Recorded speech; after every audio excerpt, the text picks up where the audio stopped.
I've been playing softball since I was 8.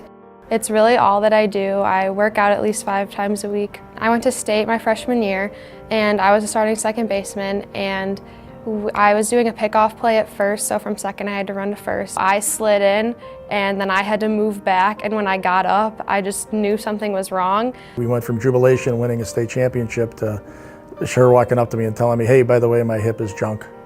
It's killing me, and I'm probably out for the summer. I don't know how she diagnosed that fast, but she was able to. Lauren's hip, she has what's called a labrum. A labrum is like a gasket seal or an extension of the cartilage. In addition to that, the shape of her hip is one that is predisposed or prone to injury, and that's consistent with what we call femoral acetabular impingement, or FAI. Since my sister plays and my dad's always around it, I'm always around it, so being around it and not being able to do it is really what killed me. Once it's painful, then usually the labrum is torn, and that's usually what kind of indicates to the patient that something's going on. The return to sport rate is probably about 90% in high-level athletes, but usually those are younger patients without any evidence of arthritis, and their only problem is related to labrum. So when we went into Doctor's office, she was hoping that there was going to be some magic powders, but obviously there's not. When he told me, I wasn't surprised. I was ready for it.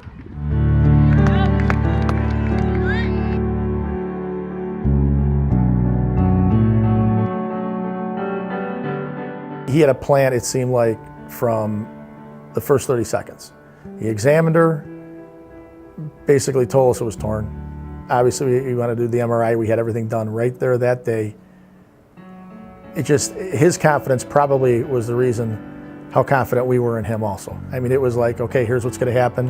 And it was almost to the day of everything that was going on. We see patients like Lauren all the time.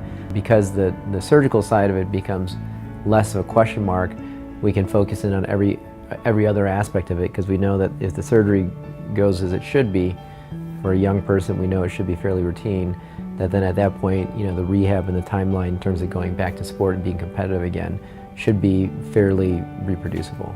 I'm just really thankful that we could find him and that he was somebody we could actually access. It was just a really big deal for me.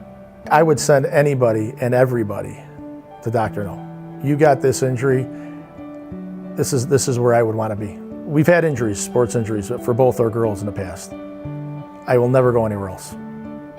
It's that simple, period.